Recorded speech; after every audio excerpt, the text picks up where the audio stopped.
And we're live from the 3-1. Actually, no, we're not actually in the 313 today. I'm actually in the, what is this, the 864. And the 404, if, well, somehow the other guy disappeared from the screen, so I don't know where he went. But yeah, we're live from the 864 and the 404. It's episode 129 of the Everybody Mad Live podcast. It's Thursday. It's June the 29th. It's also the final day. We're getting into the last couple of days of Black Music Month as we continue to celebrate that. But also, we shout out to the LGBTQ Pride Month. As people are celebrating that as well. It's also the 890th day of the Biden administration. My name is Sid Lover. Thank you for joining us on the show. We're actually, I have a co-host that normally joins me, and I think he's having some technical sort of difficulties. So I'll talk for like 30 seconds while he gets himself re-engaged. But thank you for joining us on this particular show of the Everybody Mad podcast. We do have a great show lined up for you today. We get to speak to one of our good friends of the show joining us today on the show. He's a pastor. He's also one of the transformative leaders down in South Carolina, my old neck of the woods. Also, he is a author. So we'll talk a little bit about his books and some of the projects that he has going on with his wife and he and his ministry and all sorts of things that he has to talk about. So we'll be able to talk to him just in a moment. And his name is Dr. Aaron Bishop. He got that DR in front of his name. That's going to be one of the questions we talked to him about too, because he's been in the news for that degree that he's been able to have. So we'll have him on the show as well. And we're live now from the 404. Hey, what's up, Sid? Yeah, we done started the show and just had a whole little conversation about everything. You just decided to just leave. Dog, I had a couple of technical difficulties on this, and I don't know what's going on, but we really appreciate you all checking us out. Of course, this is the Everybody Mad Live podcast. I'm sure Sid ran down everything. We're available right now on all podcast platforms, so wherever you stream your podcast, you can check us out. We're also live right now on YouTube, live right now on Facebook. We're live everywhere, and big ups to everybody on Twitch, because the Twitch fam that's what it's Twitch, right? The Twitch fam, they're checking us out right now. So yeah, so shouts out to everybody checking us out. But we got a really great show lined up. I said, what's been happening up in Detroit, bro? I don't know because I ain't been there. You've been out. You've been out of town. Actually, yeah. Actually, they're getting hazed. It's like the whole state of Michigan has been hotboxed by Canada. Oh, did I say hotbox? And we got the preacher coming up in my bad. You would have thought that I didn't work in ministry for 12 years, right? Like I gotta know how to talk. I know what to say and when to say it, and it just slipped. It just slipped. But yeah, we're that's what's going on in Detroit. They're getting that wildfire thing down from Canada. But I've been on a cruise. My family went on a cruise. Actually, Charleston has a Carnival cruise port that's recent. It's not brand new, but it's one of the few that's outside of Florida. You know, those are the bigger ports or whatever. So we were able to take our family trip. We normally go to Florida, but we kind of boycotting Florida a little bit right now, like everybody should. So we decided to actually sail from Charleston, South Carolina, to the Bahamas, and we went to a couple spots there. So we that's how we did our family trip this year instead of kind of doing the normal Florida beach trip. But you all right? Yeah, everything's good on this end. Kind of been experiencing a couple of health issues this past week where I don't know, like something's been going on with my foot, but getting everything back together with that. You said no, it's not gout, and I had that checked out too, because when I went to the doctor, I was like, "This isn't gout, is it?" You know, and then he just started laughing because I'm like, "That's an old folks' disease, in my opinion," you know. And he was like, "Well, no, people they get it, but you know they tested me, so everything came back negative. Okay. So I'll be again back into the lab for testing tomorrow, but my blood work came back negative, and my X-rays, everything came back fine. So I don't know what it is yet, but you know, I'm too fly to be, you know, stumbling and having issues and stuff. And I work out. I'm a big dude, so I mean, and I'm a firm believer in health is wealth. You know what I mean? So it's just I believe that too, and I also believe in checkups too, especially for men. A lot of times we don't do that, and like we're so manly and Superman that we'll kind of bear through some pain the first couple days. That turns into a week, and that turns into a couple months, and Yeah, man.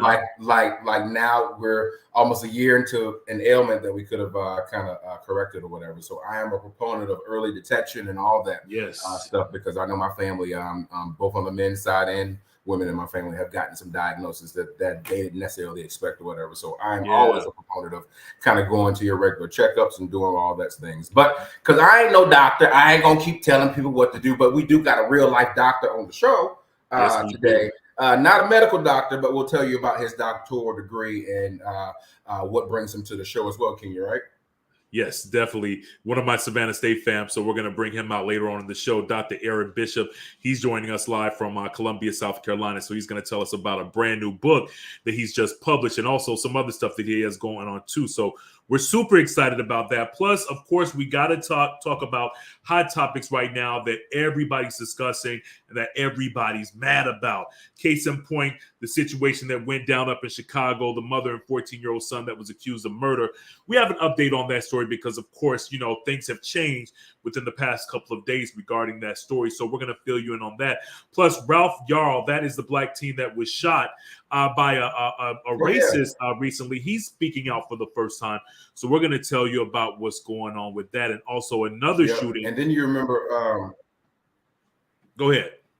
No, go ahead. Oh, no, I was going to remember. That's kind of like that woman down in Florida, that black woman tried to kind of take up for her children or whatever. That white lady actually got charged for that, but we'll find out what exactly she got charged for, because the family was seeking a second-degree murder charge because it was in front of her kids with her, so they were seeking that or whatever. And also, we'll touch on some celebrity stuff. Madonna, she was found unresponsive yesterday. So that was in the news. We'll follow up on that story as well as Michael Jackson is back in the news. Yeah, and unfortunately, news for his trial. Yeah, and believe it or not, like, it's crazy to say Michael Jackson is back in the news, but Michael Jackson been dead for 14 years. But he's going to trial. Yeah, his estate is still alive. Yeah, his so spirit. Be, checking out that. Right. We're going to tell you all about that. Also, too, we have an update on, well, actually a recap of the BET Awards. I don't know if you caught the BET Awards or not. It's been catching a lot of flack on social media. Black Twitter has been dragging the production of the show. What went down, we're going to go into that, talk about some of the mishaps, some of the trending moments from the BET Awards. So hold tight for that. Now, don't forget, too, you can always jump in live on the conversation if you want to talk to us. We have Dr. Aaron Bishop coming up later on in the show. If you have any questions, hit that link up under the screen. You could talk to us, let us know your thoughts on all the hot topics, and holler at your folks. Also, too, we got What You Watching. We got an Everybody Mad debate that's coming up. This real interesting about hotel room cleaning. So without further ado, we're going to go ahead and kick off the show, all right?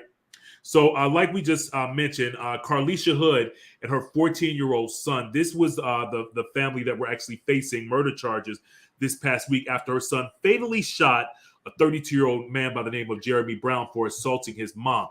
I think we may have a clip of the video. I don't know if you're going to play it all or what. We won't play it all. We'll just play a little quick clip of it. Of her and the news story. This was as been reported by the news in Chicago, kind of right after it happened.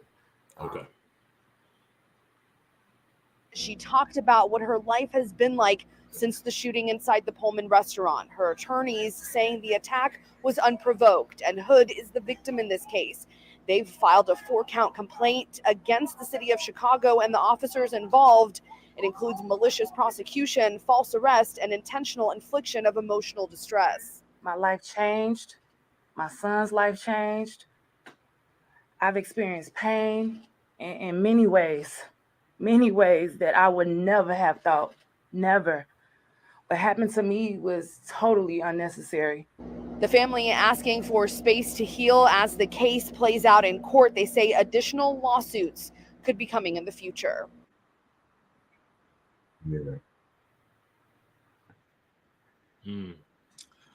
Well, since this case went down, they've been found not guilty, and the son was let out of jail. He was a minor, so we're all aware of that. But Nicki Minaj has actually stepped up, and she said, "You know what?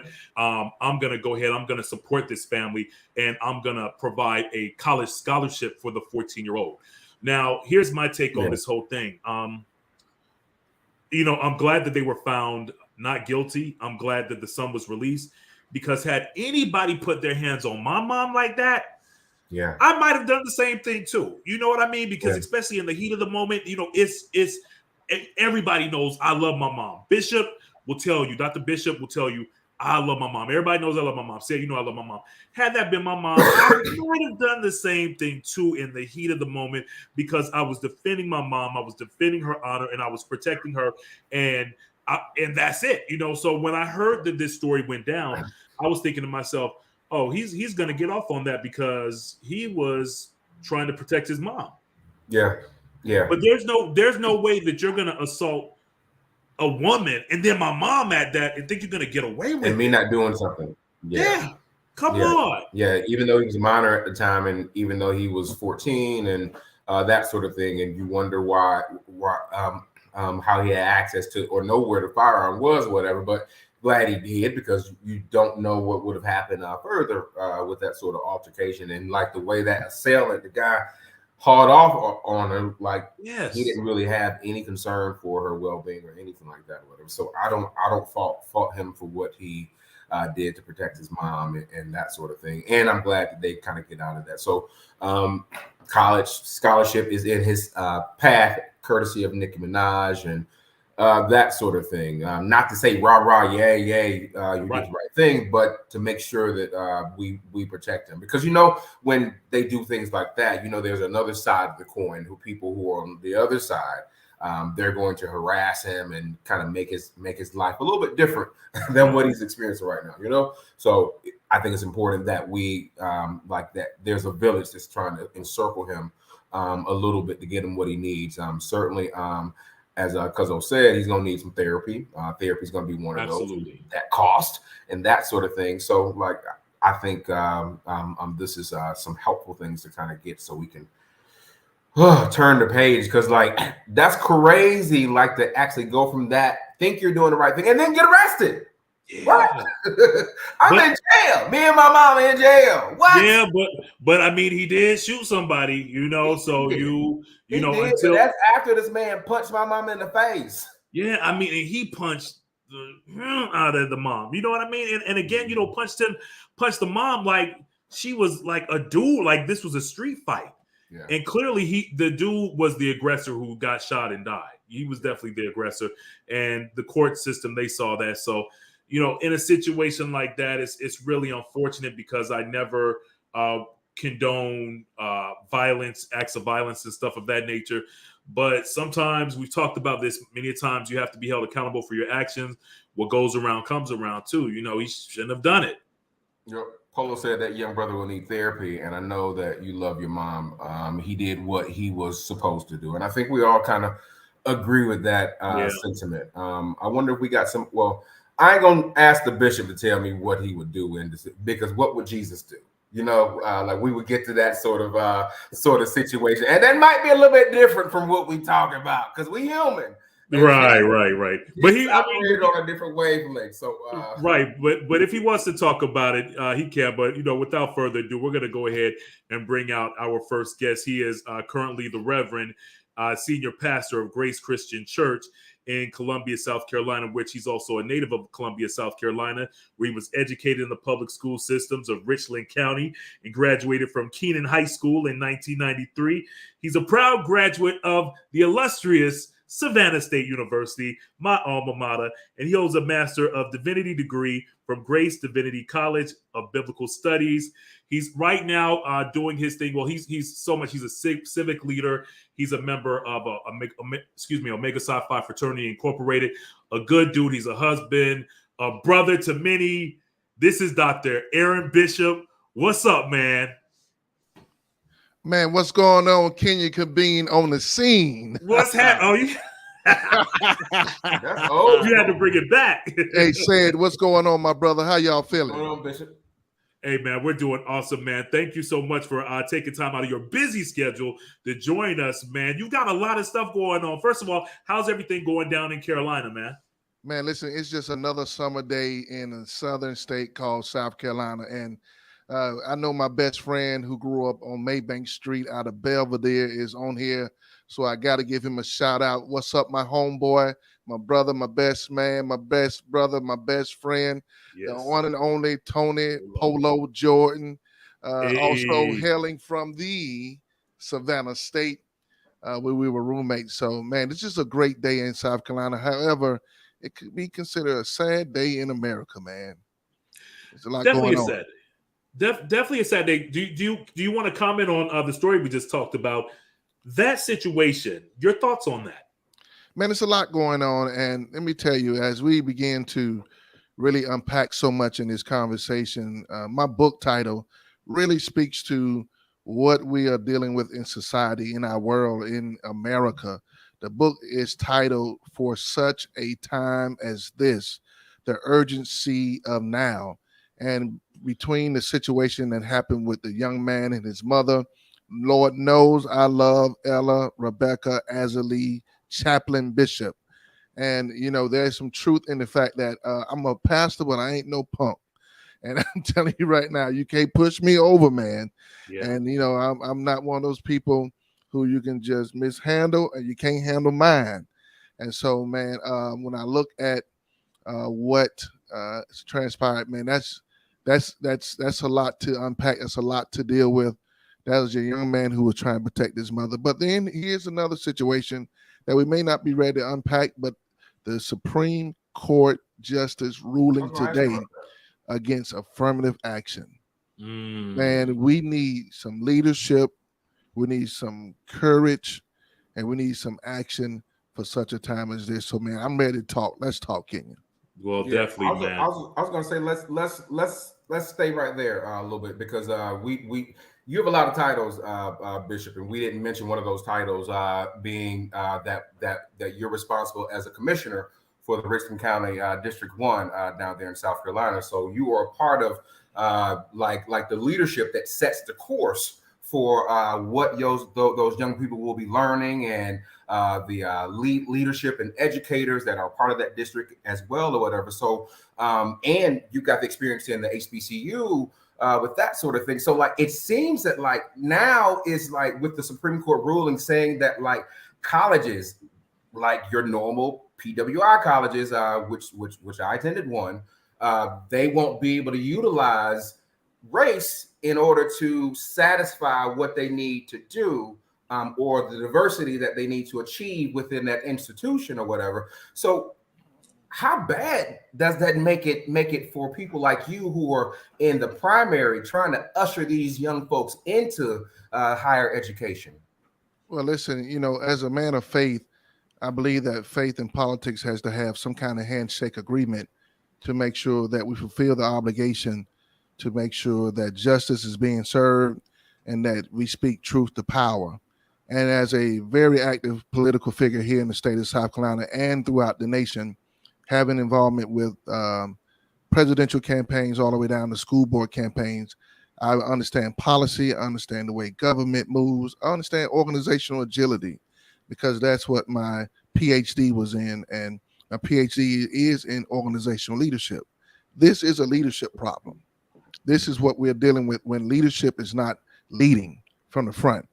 And what we as a school district do, because I'm a product of my district, we make sure it's every day, every child. We make sure that we educate the whole child through areas of diversity, areas of equity, and areas of inclusion, where all means all. And right now, man, with this recent affirmative action ruling, it has separated all of those ideals. It separated us from what is not only just equality, but equity. That's the word, everybody. Yeah. We can really talk about equality, but this was an attack on equity. And so, as a fighter for children, an advocate for public education that gives pathways to higher education, this is a serious war on equity. And, you know, man, as we can continue to talk about it, because you got to, sometimes tell the preacher and me to stop and let the choir sing every now and then, okay? Because this is a sermon that got to be not just preached, but it got to be lived. Man, we are dealing with a challenge for such a time as this, where we are going to have to really take care of our own. Yeah. In my book, I'll say this and then I'll be quiet. I open up with this thought from Martin Luther King when he was preaching "I Have a Dream," or he was on the steps of the Lincoln Memorial for the March on Washington. He says, "We are faced with the fact that tomorrow is today." Yeah. That was 60 years ago. He was sounding the alarm that we were in a moment of urgency. That was 60 years ago. Well, it's 60 years ago. That means that today is an emergency. Yeah. And here's the truth. If tomorrow was today 60 years ago, and they rolled back 60 years of legislation or 60 years of progress, then we're not even in tomorrow. We are in yesterday. Yeah, Yeah. that's a real good point. Joined right now by Dr. Aaron Bishop, who has a brand new book that's out right now. The name of the book, again, is called "For Such a Time as This." Discuss some of the other topics that you're talking about in the book. And I'd also like to know what made you decide to write this book. Man, so one of the topics I'm sharing with everyone, and it's in chapter 1. If you read this book, you're going to take time to digest a lot of great information. And one of the things is called the imposter syndrome. We've never heard of that as listeners. I want you to go Google it. I want you to study this, because 70% of Americans deal with the imposter syndrome, where you somehow believe that you don't belong, that you're not supposed to be in the room that you're in, that you have a problem not only reading the room, but reading yourself. And you have self-defeat mentality. You sabotage your own desires and dreams because you feel like you don't matter, or that you don't level up to the space you're in. And so you don't give yourself grace. You reduce yourself. You count yourself out. And that's the imposter syndrome. And what you do is you settle for something else, thinking that it's better than yours. And so what we have to do is address that altogether in the imposter syndrome. And it's a sense of self-awareness. And as you see that book with the children, we also address that with children, because it's an emotional intelligence exercise or emotional intelligence approach, where you literally come into this sense of awareness of how great you really are. And so as a leader, I think that's something we all have to do, because sometimes you'll stop moving in leadership and begin to question if you're really making an impact, when you actually are. You're changing lives. You're helping people. Right now, you all are doing such a great work, and you can't reduce it. This right here is meaningful to somebody. And so when you're looking through the book, you're going to get some nuggets like that that'll make you pause and say, let me recalibrate a little bit in my thinking and begin to give myself positive affirmations that I'm all right, and I'm not just all right, but I'm all good. Yeah. Gotcha.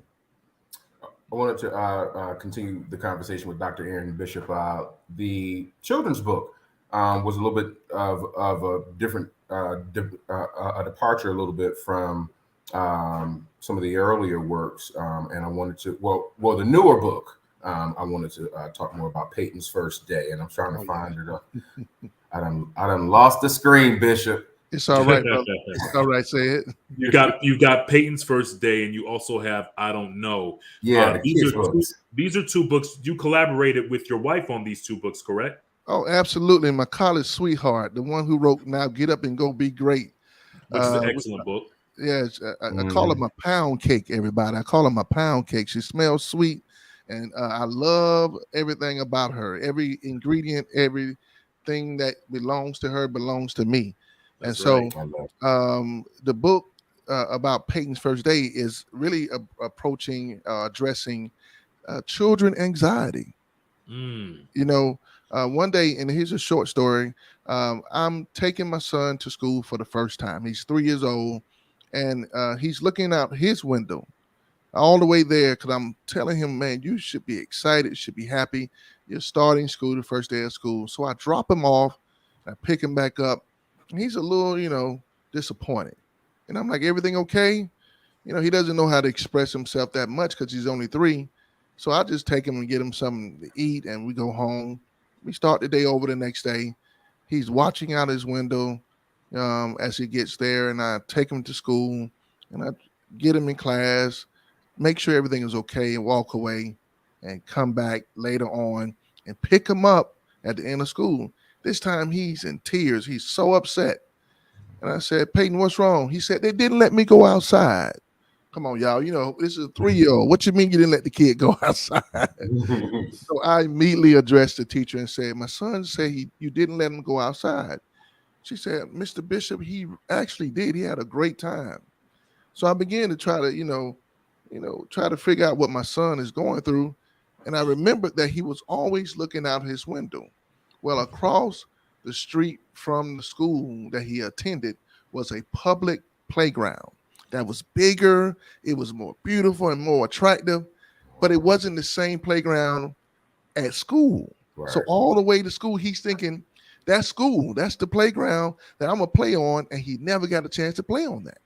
But he went and played on a different playground. The story is about perspective. Yeah.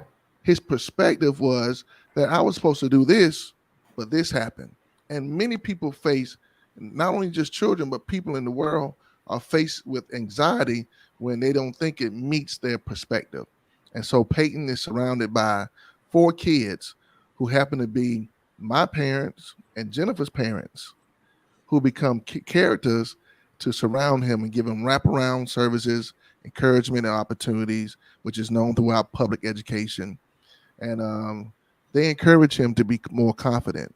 At the end of the day, he entered to learn, but then he exit to lead. He becomes a leader amongst his friends, but not only his friends, the village of his grandparents who are actually kids in his classroom. That is awesome. I love it. I love it. You done preached a sermon on perspective and a sermon on village. I ain't got to go to church the rest of the right. Summer. I done got my church. Hey, Dr. Bishop, let me ask you, what was the catalyst for you to, we talked about you writing the books. Oh yeah. But I've known you for so many years, and I've never asked you this, but what was the catalyst? What prompted you to say, you know what, I want to become a reverend. I'd also like to become a civic leader. What inspired that? Well, Kenya, I met your parents. You met my parents. The fruit doesn't fall far from the tree. Mm-hmm. However, I know that I'm rooted and fruited in faith. I'm also rooted and fruited in entrepreneurship. Right. I'm also rooted and fruited in community leadership. I'm the first person in my family to be an elected official. Mm-hmm. And then most of all, I'm rooted and fruited in education. And so when I went to go from Savannah State all the way to get my master's in business administration, it was my college sweetheart who said, we've been classmates before. Would you be classmates with me again? We went to go get those PhDs. And let me tell you, she did not do my homework, everybody. I did my own homework. I wrote my own dissertation. And let me tell you, that's a lot of work. It's not for the faint at heart. And I wrote the dissertation on my own self-discovery, in a sense, because I'm one of few people who's a faith leader, an elected official, a business owner, and in education. And one of my good friends, Edward Gresham, a Savannah State graduate, once I became Dr. Bishop, he says, man, you're in an extraordinary league. He says, no, you're in a league all by yourself. He said, because you're a Reverend Dr. Aaron Bishop, like Reverend Dr. King, but even Dr. King wasn't an elected official. And that's when I was like, whoa. Yeah. And so I began to go through some of the self-discovery that I found in my dissertation, which was about the role of transformational leadership and public-private partnership to impact the lives of impoverished youth. So what that means is, how does the faith leader, the elected official, the educator, and the business owner work together to make teamwork make the dream work, to make sure that kids are getting the resources and things they need? Because somebody did it for me. And so the density of my dissertation, you don't want to read that, man. It's too much data, too many big words. I said, how can I kind of make this more digestible? And that's when I wrote the book. for such a time as this. I wrote this book, and for those who are strong in psychotherapy or maybe understand some other things outside of just business and organizational leadership, I found that this book really is about the hero's journey. And man, if you're out there listening, just look at the hero's journey. The hero's journey is in every framework of every great movie you ever watch. It's in Superman, where the hero has to go to that self-discovery. They literally go to this place where they find themselves, and they come back and they really create the power, the elixir to help them impact people and save the world and save everybody. Yeah. Well, I think we all need that transformation. We all need that self-discovery, because people need help. People need a leader, and not any kind of leader. We need transformational leaders. So this book is all about that whole journey that every leader needs to take. Do you think, Dr. Bishop, maybe that's one of the things that we kind of lack as that galvanizing force to kind of really begin to kind of create some change and some consistent change? Because I guess, like, I'm politically astute as well myself, and one of the things that has always frustrated me as a South Carolina native is the apathy that my people always have towards things that matter, things that can change their lives. We still have it in Michigan or whatever, but maybe not to that same level, to where now in Michigan, for example, we have Black leadership in our state house and in our governor's house or lieutenant governor's house. So we've seen some change. So I'd love to see that for South Carolina and that sort of thing, because we got more, like, South Carolina has the numbers that Michigan doesn't have.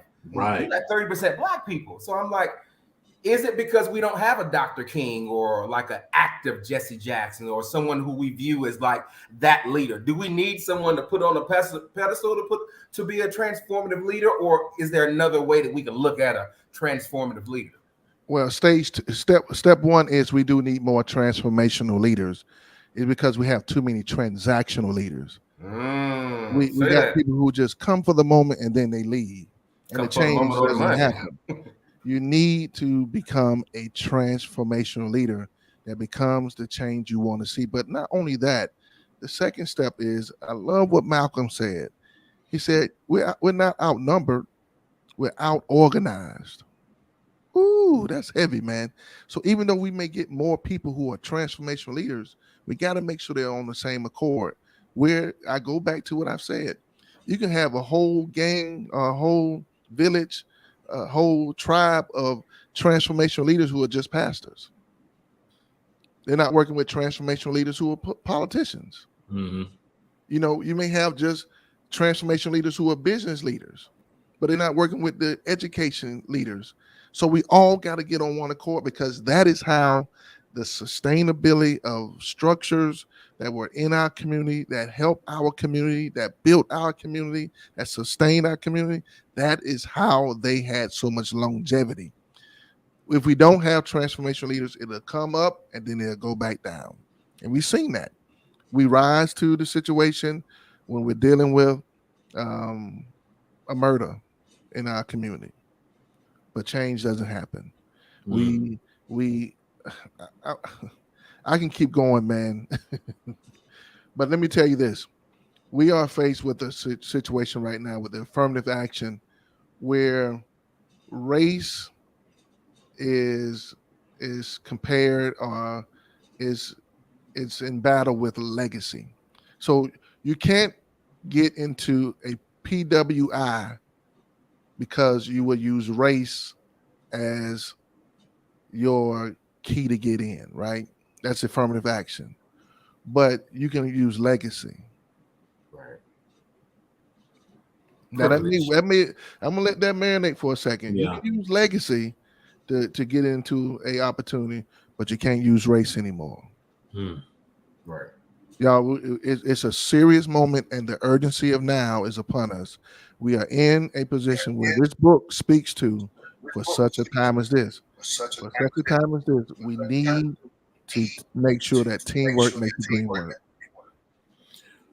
Dr. Aaron Bishop live with us right now on the Everybody Mad Live podcast. You're in the community, you're in the church, you're politically active. What do you think is going to take for the younger generation and really the people that matter, like the 18 and up, the voters, to really become politically active and aware and more, quote, woke and want to make change in our country right now and say, you know what, we need to become more politically aware of what's going on collectively in our country? What's your thoughts on that? Because you're on the ground running and you see it all the time. Sarah, you was about to say something, Sarah? No, I was gonna say, like, right now, like we have a generation that is in this earth in this country that's actually losing rights, where we have always been adding rights to what we're able to do, but now they're rolling back rights, from reproductive health to affirmative action and things. So, like, they had more rights in the 70s and 80s than they do now, which is kind of weird to me. It's like kind of connected to Kenya's kind of question too. It's like, how do we get that activity, or are we missing it? No, it's back to that word awareness, and not only awareness, but I think in my book I also talk about agitation. But what I will give you as an answer is appreciation. Now, what does that mean? There's a man who did like 1,000 jumps out of an airplane, and he was world renowned for knowing how to jump out of an airplane. And he's doing these jumps, and he's shaking people's hands, and he's walking by people, and one particular man would watch him walk by him every time. And it's in my book. It's in the chapter, I think chapter 9. Chapter 9 is called Become Appreciative. And one day the man just spoke to him and said, "Listen, sir, I know you're jumping out the planes and you're speaking to everybody, but you have yet to speak to me." He said, "Man, I don't even know who you are. Who are you? And I mean, what makes me have to speak to you?" And he said, "Because I'm the man who packed your parachutes." Oh. You better talk to that man. Say hello, goodbye, good morning, good evening. Hey, okay. And maybe watch him pack the parachutes every time too. That part. Moving forward. But some of our youth don't know who packed their parachutes. Yeah. They're jumping out here doing everything, and they think they made it on their own, but there were generations before you that packed your parachutes, that allowed you to have the opportunity to jump into business, to jump into opportunity, to jump into the colleges you went to. And so, man, as we are looking at what is going on in our society, don't forget who packed your parachutes. Yeah. Don't forget, every time you jump to a conclusion or jump to, this own independent thought that you don't need to do nothing for anybody else. Somebody packed our parachutes to allow us to be who we are today. And I think we got to make that known. Yeah. Like, although they may be trying to take certain books out of the public library, not the public libraries, but out of public schools, man, teach ourselves. Yeah. Teach our people, teach everyone. Everyone must teach one and reach one to teach one. And I know we're having fun sometimes in life, and we can have a very uplifting conversation, but we need conversations like this for such a time as this. And I'm telling you, man, go get this book. Everybody from my community to these 21 cities I'm gonna be visiting, and even Africa has heard about this book. Wow. And I'm doing trainings and development on what it takes to be a leader for such a time as this. And Kenya, I hope that everyone will read it, because there's an awakening happening from this transformational tool. Absolutely. We're live right now. Dr. Aaron Bishop with us right now. We're not going to take up too much of your time. Let me tell you something, brother. It is an honor and a pleasure to have you on the show. We had Jennifer on the show a couple of years ago. She was dynamic. I know she's checking us out. Shouts out to my sis over there, Jen, checking us out over there. She said, "Who packed your parachute?" That's what I'm talking about. That's a word right there. That's what it's about. That's what I'm saying. I got 5 sermons. but brother, I gotta say, as we came up together, Savannah State University, I am so proud of you. You know, I'm proud of you. I'm proud of everything that you've accomplished, proud of everything that Jenna's accomplished. Polo, all of us. I'm proud of us. I'm proud of us, but I think what resonates with me the most is that we all have to be able to hold each other accountable and be able to lift each other up, and we got to be able to teach one. What's the saying? Each one teach one. Each one must teach one to reach one. Yeah, you know, like with the younger generation, because that's what you're doing. And I just want to say thank you, bro. I love you for that, man. I appreciate you, bro. Man, I appreciate you. I appreciate you, Said, for just giving me this platform in this moment, man. I know y'all got a lot to talk about, but I think this conversation was a courageous conversation, a very appropriate conversation. And anytime you want to invite me in to talk about content or information, y'all know I'm going to come. I'm going to be here. And listen, I want more people to know about this book. And so hopefully people will go to bishopspeaks.com. Go to bishopspeaks.com and order your book today. I will sign it and get it delivered to you. And go get some of those other books. Get a book for a child and let that child see themselves in that book. But most of all, Kenya, can I give this one last plug? Absolutely, brother. July 21st, we're going to be in the ATL Shouted. We're going to be in the ATL Shouted.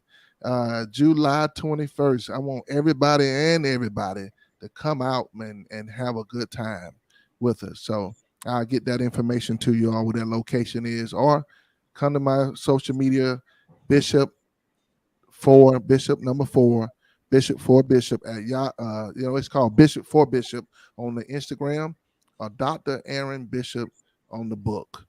And we'll keep you informed. Yes, everybody go catch those books. Like it's 3 books. And then even shouts out to Jennifer, because Jennifer has a book. We've talked about it on the show before. So she has a book. Her book is called, oh man, I just forgot. Get Up and Go Be Great. Get Up and Go Be Great, because it's sitting on the coffee table downstairs. And then of course you have Dr. Bishop's, the Bishop's collaborative books, Peyton's First Day, and I Don't Know. And of course, Dr. Bishop's book, For Such a Time as This. Said, do you have anything to say, man? We really appreciate you. Said, go ahead.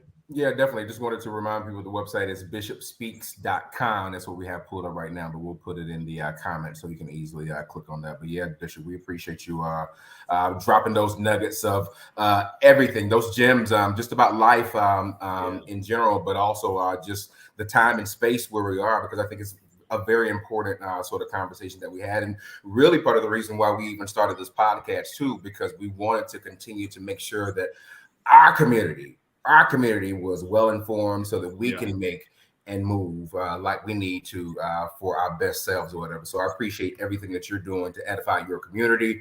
Your I know you have your church community. You are the spiritual father to so many, and all those young people who you represent at the Richland County School District 1. So we just appreciate all your work tirelessly within the community for our community. So I definitely wanted to shout you out, particularly for what you're doing for those people down there in South Carolina, because they're my people too. I'm from South Carolina too. That's right. You can't say that. And listen, y'all know I cannot leave this show without saying what's up to my baby, Dr. Bishop. I know I saw her just flash in there for a second. Got to make sure I acknowledge her. I better say something. Either I got to get kicked out the house. Oh yeah. Shouts out to Savannah State, man. Absolutely. Again, this is Dr. Aaron Bishop. Make sure that you cop his books. Brother, thank you so much again for your time, and we'll be talking to you again soon, okay? Love you, fam. Blessings. Yeah, that's what's up. Make sure you cop those books. That was excellent, right? Yeah, it was unexpected and timely too. Look at how God be working. Look at how God work. Got us the bishop on the day where we needed to talk about this, and also an activist by nature or whatever. So it's really important that we talk about that. But we still got a really good show left up for people today, because we still got to talk about the story on the Black woman who was shot by that white woman, racist. So we'll talk about that a little bit later on. Madonna was unresponsive, and we'll recap the BET story. But there was another story I think we need to talk about too, relating to that Ralph Yarl.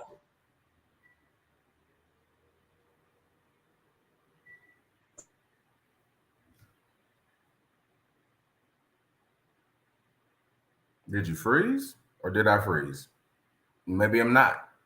Yep. So we wanted to update you on the Ralph Yarl situation. That is the teen who was actually shot in the face by an 84-year-old white man. This was in Missouri, and he had gone to the wrong house, and this 84-year-old gentleman actually fired several shots at him while he was there to retrieve his younger siblings. So we do have a little bit of video for that, so I don't want to show you that. Here's some of that.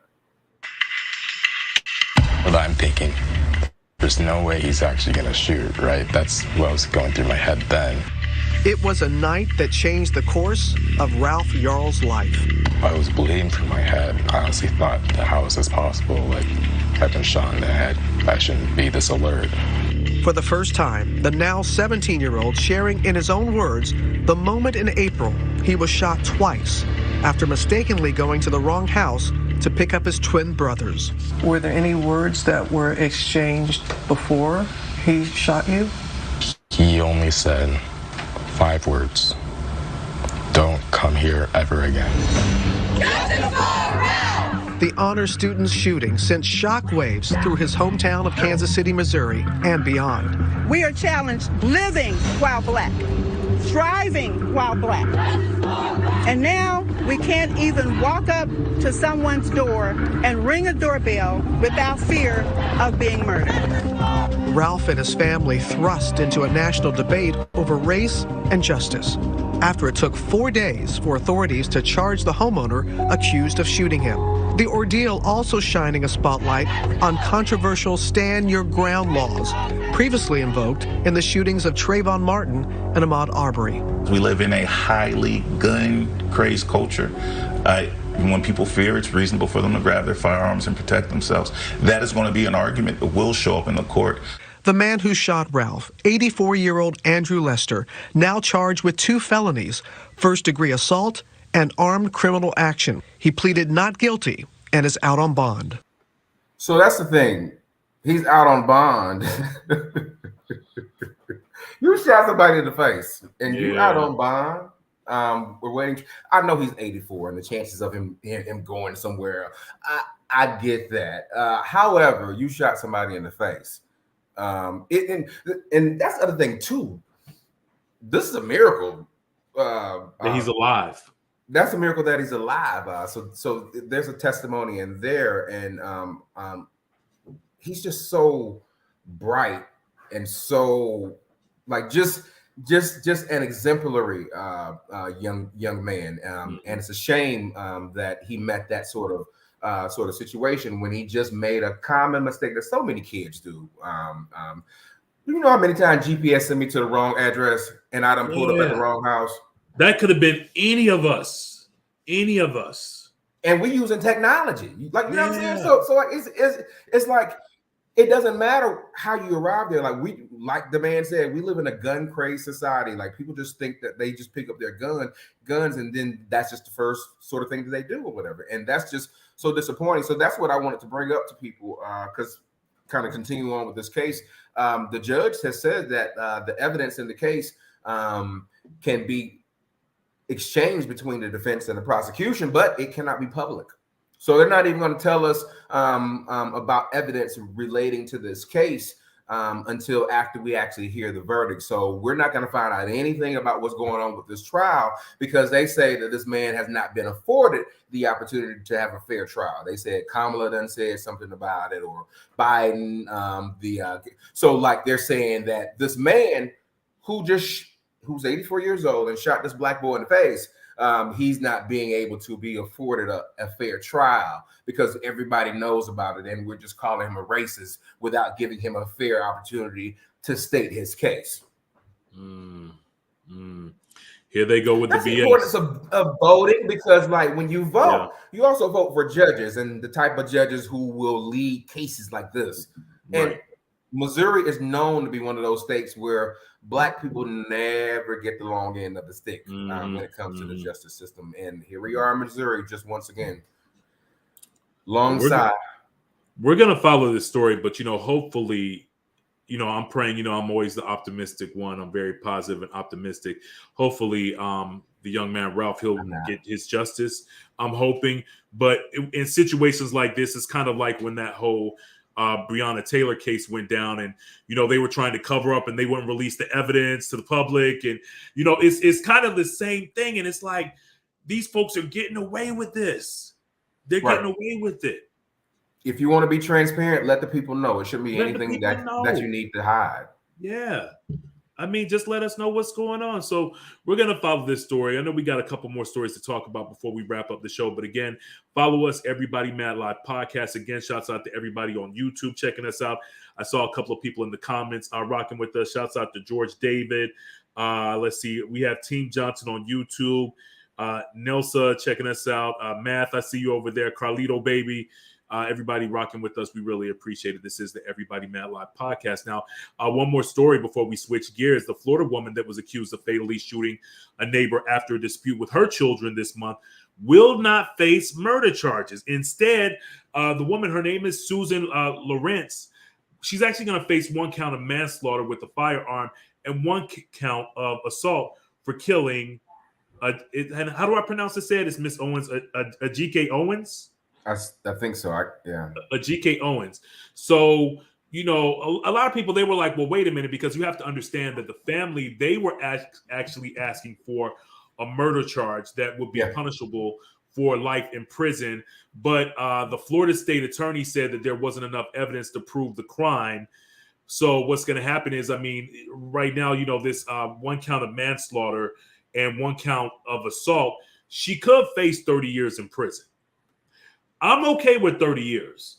I just want her to be held accountable. But sometimes when stuff like this happens, then they might say, well, we'll just let her do 15 or just 10. But she won't do the full term. She's not going to do the full term. And that's my problem. And that's everyone else's problem. Yeah, I think so too. And you just look at it, it's like another case. Her situation where she shot through the door. Right. Miss Owens' kids were doing something. That white lady said something to the kids and threatened them or whatever. So Miss Owens the N-word. With the N-word. Right, with the N-word. Miss Owens went over to her door, to her house, knocked on her door. Lady didn't even open the door. Lady just shot through the door. You just can't shoot through your door. with like there's no harm. There's no imminent harm there. Right. And try to claim self-defense, because that's what she tried to do. She tried to claim that it was self-defense, but you shot through the door and they were just knocking at the door. Right. But you shot through the door, but then you're claiming just self-defense. Keep on not opening the door like you did. And she lied, and she got caught lying about certain situations regarding this case too. Yeah. So it's like she should actually be on trial for murder. Yeah. We'll follow this story. Yeah, we'll follow this story for you. BET Awards said, you said what? So let's do some fun stuff. I know. Yeah, let's just switch. We gotta switch gears. It's been, like those two last couple of stories, they were heavy. But let's switch gears to the BET Awards. Everybody's got an opinion on the BET Awards. The show went down this past Sunday.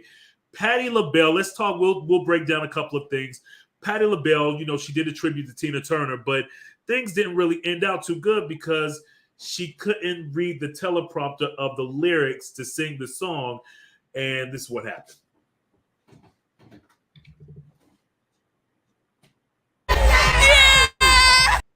Oh, that is not. That's the wrong video. Hold on. Wrong video. Well, while Sid tries to find that, though, the other video that Sid was just showed right now. Here it is. What if I can't see the words? I don't know.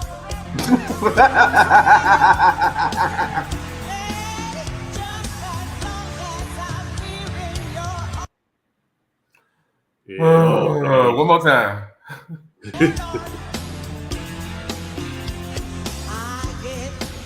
What if I can't see the words? I don't know.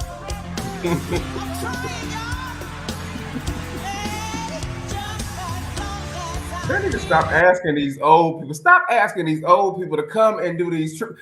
Shaka Khan don't care. Patti LaBelle, Patti I LaBelle didn't hear don't you, sit my around listening to Tina camera. Turner music. Why would you ask her just because she's an older artist? She need to be sitting down and listening to the tribute. We need to be tributing her. She don't need to be up on that stage tributing nobody. She need to be in the stage.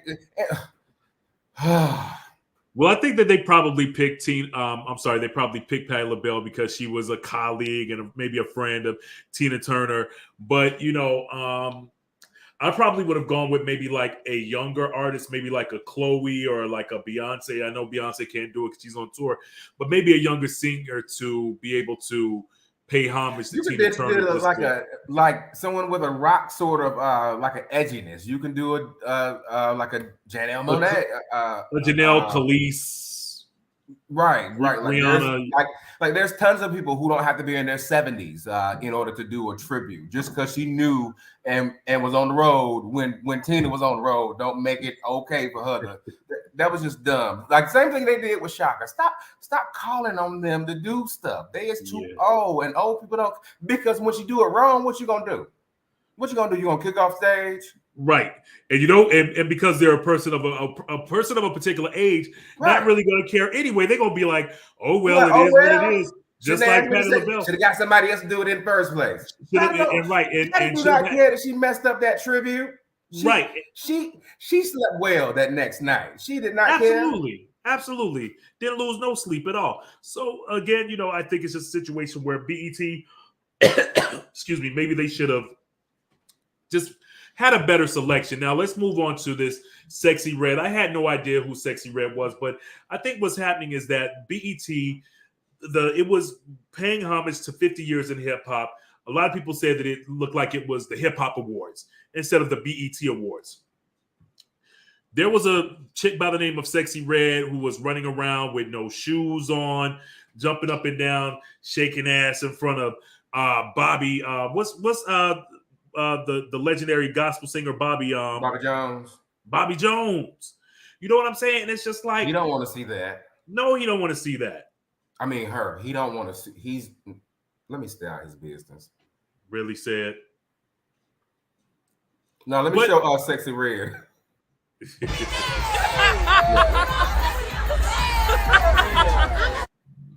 Yeah. And I'm the reason. Hey!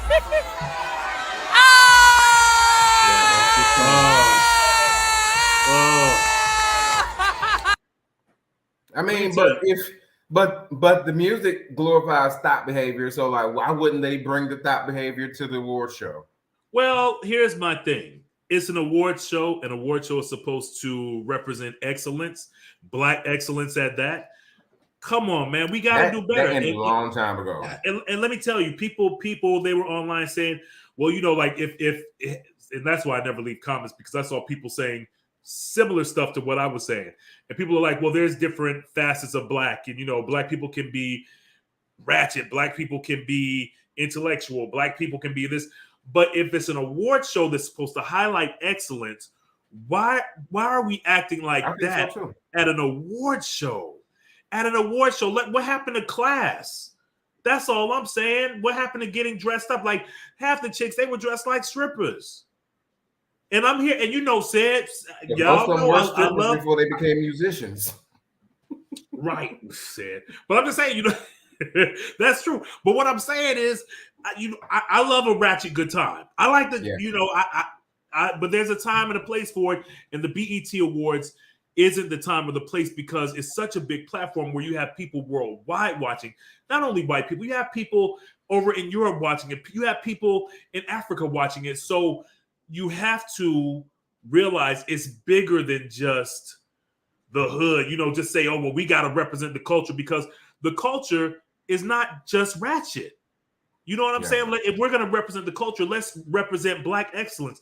That's all I'm saying. I just felt like it was whack. It was super whack. Yeah, I feel that. So you're saying that the ratchet drowns out the excellence. It does. It does. Yeah, because somebody posted a picture. Janet Jackson was at the first BET Awards about 20 years ago in 2003, and they posted a picture of her. I was trying to find that meme, and then they posted a picture of Sexy Red in comparison, and you can see how everything's changed. But I stopped watching award shows years ago because like it stopped being about the awards for a lot of things.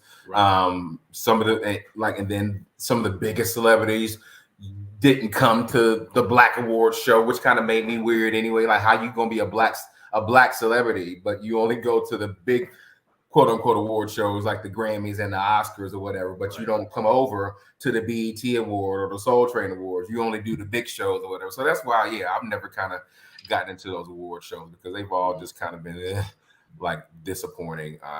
And it's just been all just really like for show for the most part for me.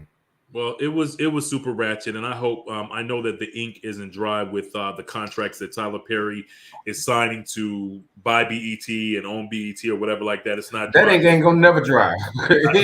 That man ain't buying no BET. You don't think he's gonna buy it? I could have told y'all that. Man ain't buying no BET. Well, I just hope somebody comes in and cleans that shit up because it was trash. It was a straight ghetto hood ass mess. And again, we have to look at the bigger picture. Like, we have to represent for real. Like, represent the culture is not always. It doesn't always have to be ratchet. That's all I'm saying. I know people are gonna be in my comments. Some people don't like what I'm gonna say. It's cool, whatever. But hit me up, Everybody Mad Live podcast. We got a couple more stories before we wrap up.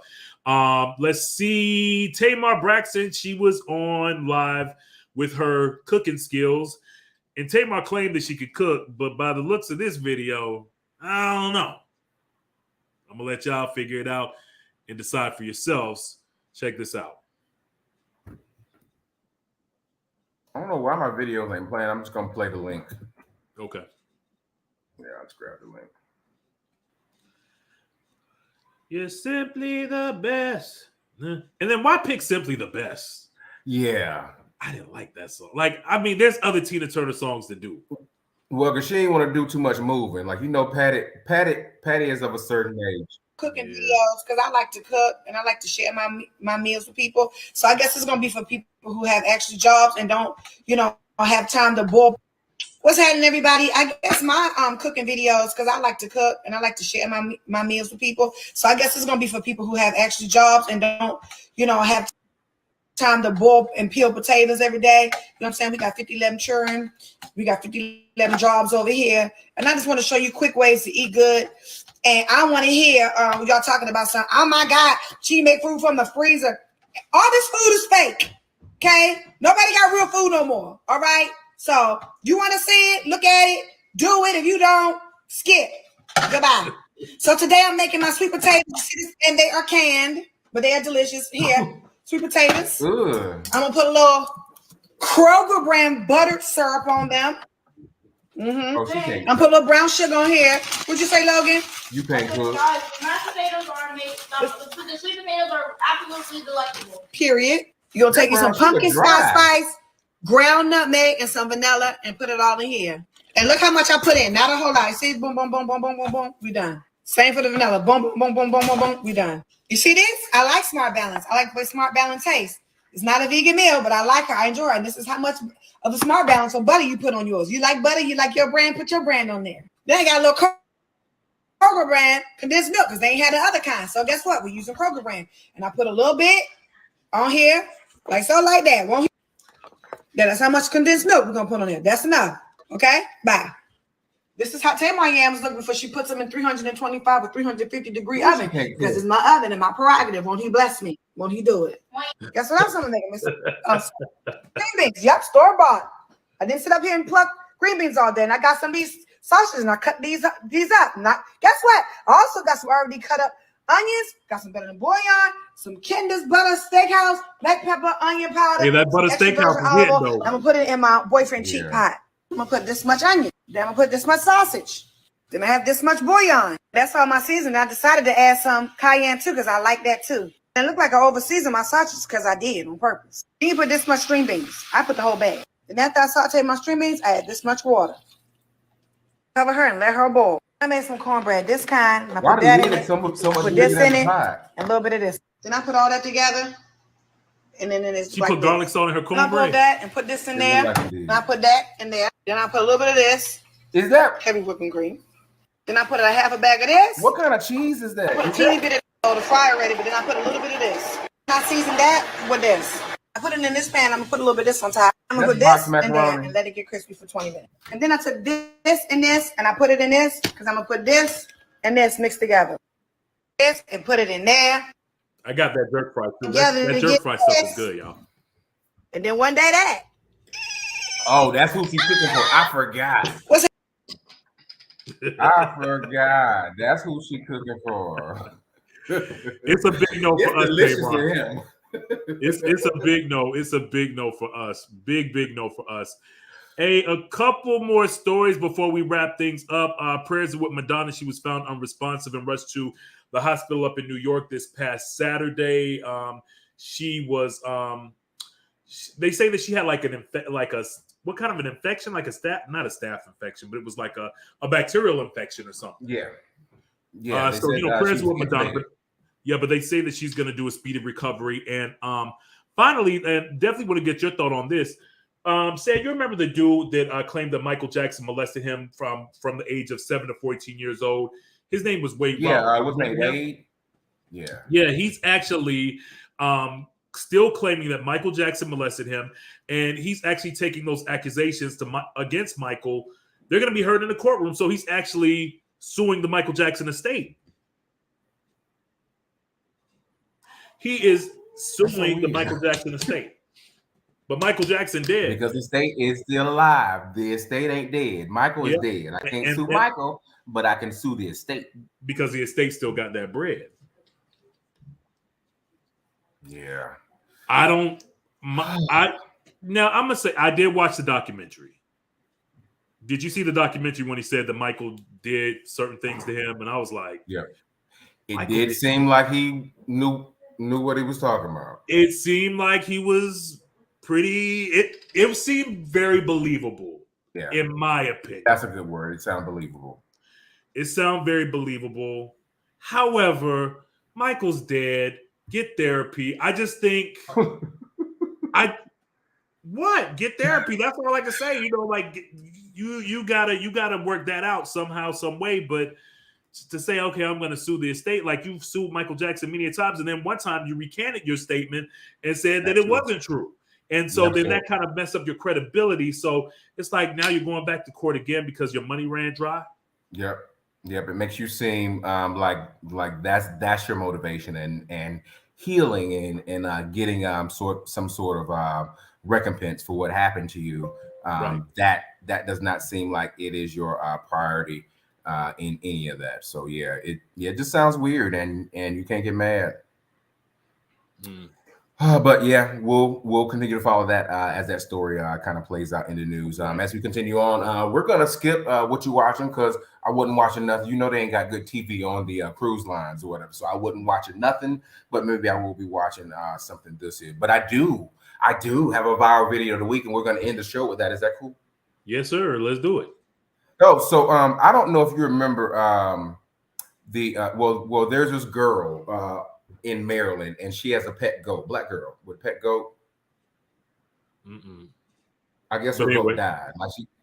Like she does all sorts of TikTok videos with her goat. She's a black girl with a goat. Okay.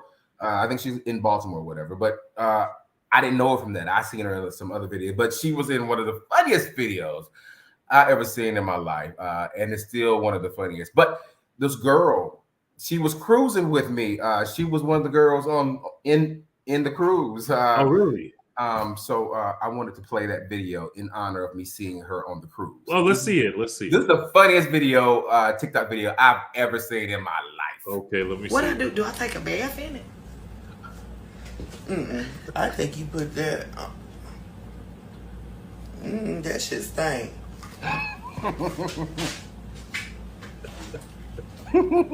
It do. That shit don't smell good at all. She should sent you a different one. Wait for it. Oh, is she on there?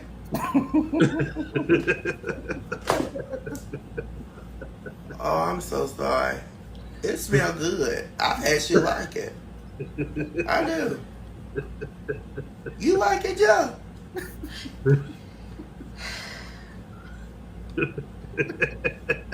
I ain't say that shit stink. I said it smells good. It really does. I use that every day if she sent me one. I really can't keep my hands off of it. Stan, which one was on the boat? Were both of them on the boat? Not both of them. The girl was on the boat. Yeah. But I guess she's doing TikTok with another guy, but he was on the boat. I don't have TikTok, so I don't know. People was telling me, "Oh, that's the girl with the goat from TikTok." So whoa. So wait, now those were two women, right? I think one was a man. Well, I'm sorry. It's Pride Month, and I'm misidentifying her pronouns. I assume.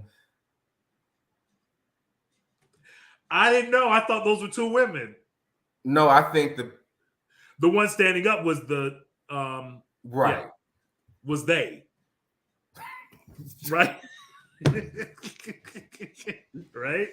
right? They. I think so. That was. And I'm not laughing at pronouns. I'm laughing at the fact that we don't know how to. We don't know. Right. Because I just thought that was a real ratchet girl. You know, that's what I thought. Nah. I thought it was a real ratchet girl.